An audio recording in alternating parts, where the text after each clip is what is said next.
J'aimerais donner la parole, quelques brefs instants maintenant, à 3 membres du Parlement britannique qui sont à Genève ces jours-ci et qui ont eu aujourd'hui des rencontres de haut niveau avec le HCR, le Haut Commissariat des droits de l'homme, et ils sont là avec nous pour quelques instants. Monsieur David Ames, Lerdmegينس et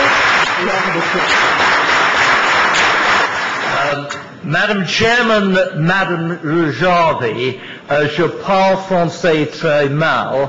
Sprechen die Deutsch nein, so it'll have to be in English.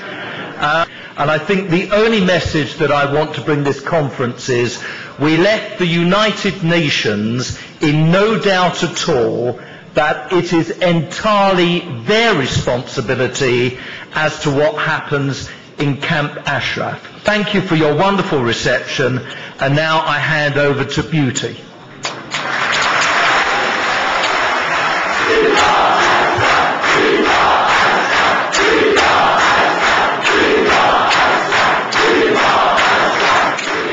Madam Chairman, Madam Rajave, it's so good to see you here. Somebody said that representatives of the United Nations hadn't managed to come to your conference today. I can see it's been a very heartsome conference. And so we asked those people in the United Nations. We also spoke to a lady from the European Union, and we spoke, understandably, to our own deputy ambassador, assistant ambassador. To each of them we emphasized the need not to sit back in judgment and wait until a tragedy happened.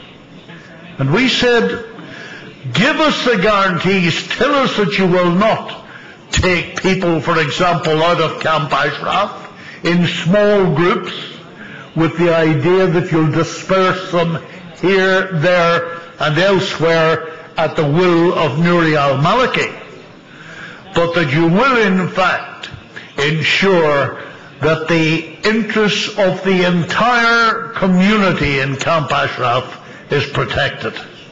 We were firm on that message.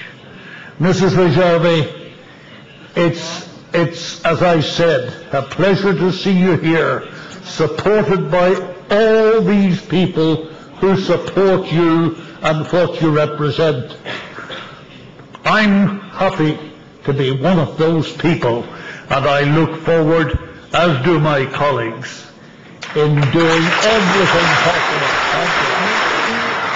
Madam Chairman, Madam Rajave, once again it's a great pleasure to be amongst fellow supporters of the resistance, both in Iran and in particular in Ashraf. Both of my colleagues have told you that we've had quite a busy day, and I'm not going to make a long speech. In fact, I'm almost out of voice after speaking to the refugee part of the United Nations and the human rights group.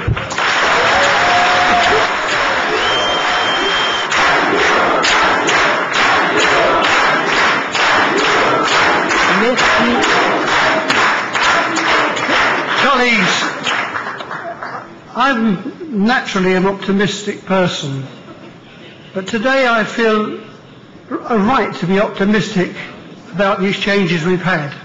Of course, they might be dreams, they might be shattered by the henchmen of Maliki doing the mullah's bidding. I don't think so. I think on this occasion there is a genuine desire to find a resolution of the problem of those wonderful 3,400 people who must be uppermost in our minds all the time. But of course it will call for national governments and the international community to make it work. And we, as Ken has just said, we've been to our embassy people here and we've told them the responsibility of the United Kingdom government. And I hope every international visitor here today will go back with the message that things don't just happen, you've got to make them happen. And we've got to make sure that Ashraf becomes a thing in history. We hope it will become history. And perhaps today, here on the 10th of August, we may have seen just a slight move. But if that move is to be worth anything at all, it means we've all got to work damn hard to make sure it grows. Thank you.